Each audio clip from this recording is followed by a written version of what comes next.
everyone, this is Jorge Roman, and just giving you some legacy of my country, history, fun facts, and in this case, Roman roads.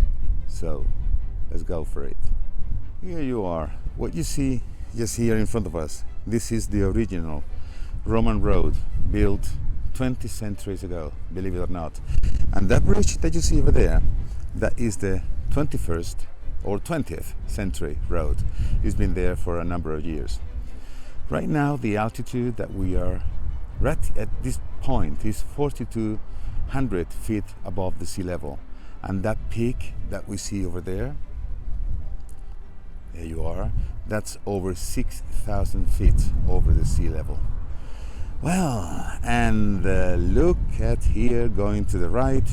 If we had to follow this road, it's very winding, and also just to avoid the level, just going down into the valley as you see down here, just to the south.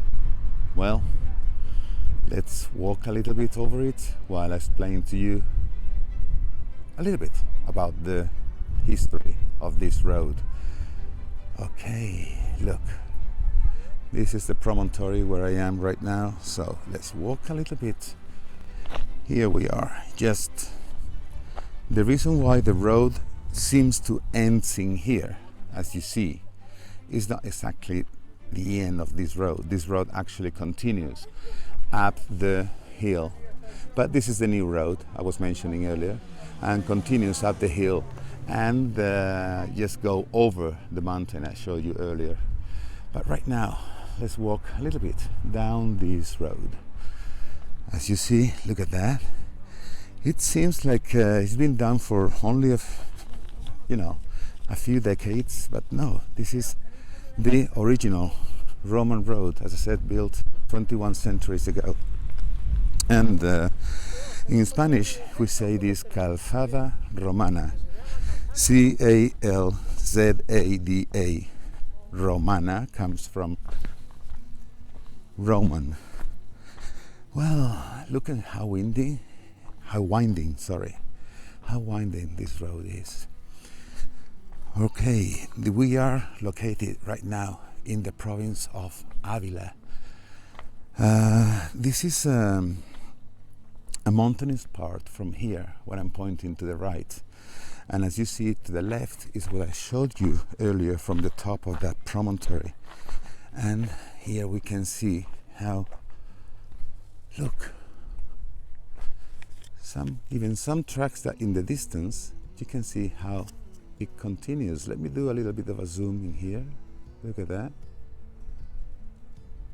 You see? And then it ends on the valley at the very end of the skyline in here. There you see. Let's get back to the normal zoom. Here we are. Perfect. So let's continue.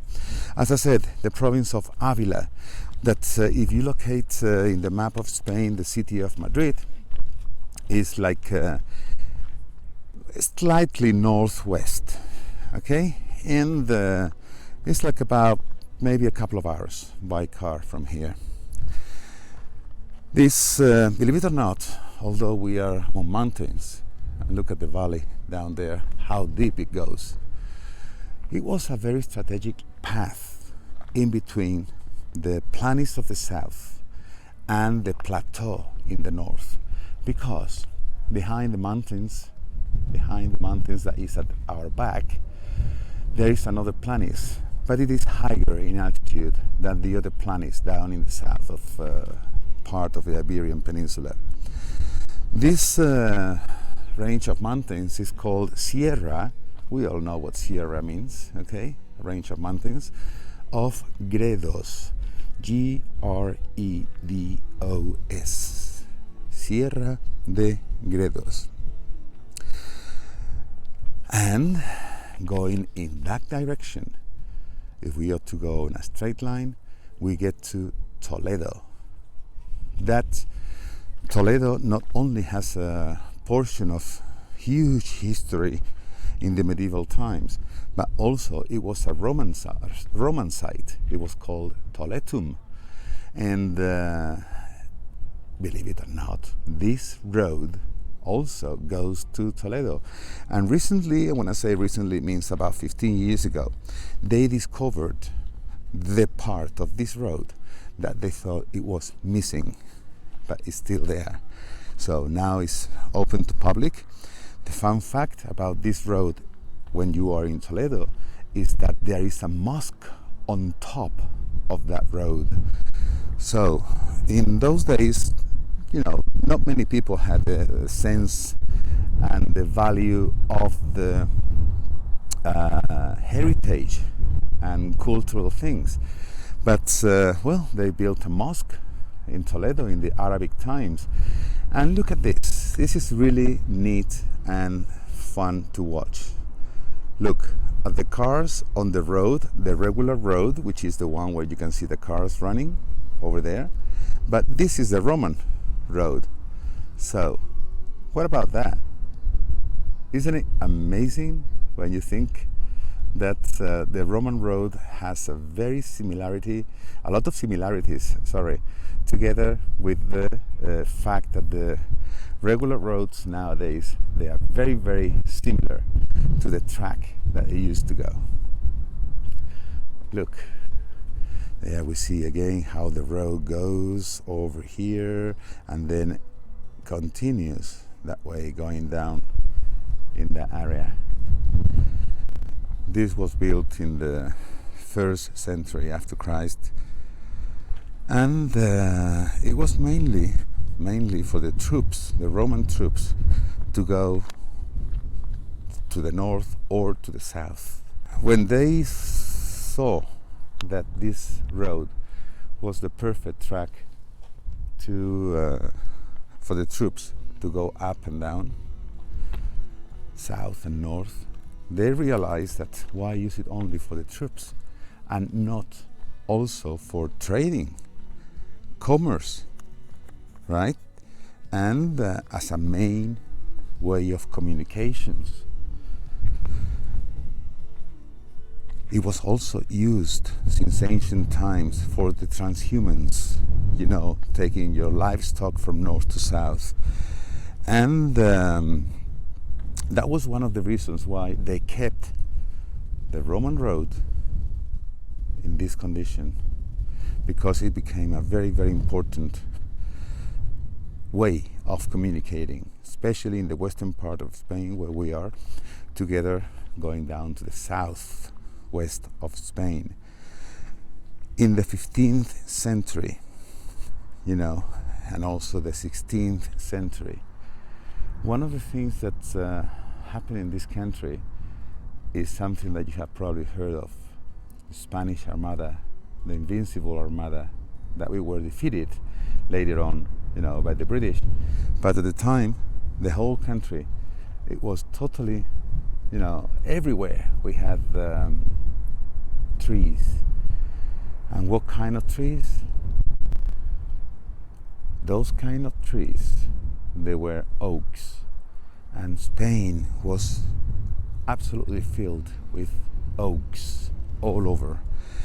So what happened? Philip II, just to get enough wood to build enough ships to have the Invincible Armada ready, they needed wood. So this was one of the main ways to take the woods from the northern forests to the southern plains, where there were not many trees down there. So this was in the 15th and 16th century, the way to take all that wood down to the south, and more specifically to Sevilla, because Sevilla became the port of the Americas, inland, about 60 miles away from the mouth of the river, from the Atlantic. So they had to build the ships down there, but also not only the ships and the wood to be taken down there. Sevilla, with the proximity of the ocean, they were trading to the north salt, sea salt, in those days a very valuable material. So it was kind of an exchange. They were sending wood down to the south, but they were sending salt up here to the northern part of inland Spain. So this was the road that they made all those trading. That's why they kept in those days this road that it was already made by the Romans in such a good shape.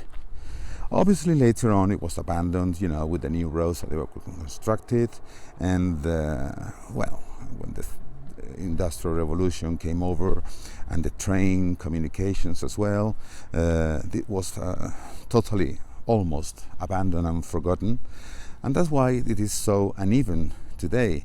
But it's like everything, when you stop using something, they just go wrong. Now it's not wrong, it's just great to admire that we are on a road that it is 2,000 years old. There is a couple of peculiarities about this road, which at some points they have a 17 degrees inclination. So imagine the number of animals that you needed to pull all this merchandise that they were trading with. Not only the wood going down, but also the salt coming up. When I said down and up, I don't mean up the road or down the road. I mean south or north. That's what I meant, okay? Because now it happens that we're going down the valley here. But once you finish going down the valley, you need to go up to some other mountains. So let's make a little zooming here, and the road that you see on the left hand side, this is the Roman and this is the modern one. So let's have a look and let's focus in some other tracks that we see in the distance there you see, can you see those tracks over there? So those are the tracks of the Roman road. The modern road obviously does not go through there, but it goes down and up and then down again. So the 17 degrees of inclinations is kind of something. Anyway, I just think that it is amazing that we are in this kind of living history, because now it's become a part of a touristic attraction. Not many tourists today. It's like I've said in some of my broadcasts that I do live in Traveling with Jorge, my Facebook and my Instagram, that once you scratch the surface, you find amazing pieces of history. Just come to Spain. We're open to the world. Have a wonderful time and enjoy the view.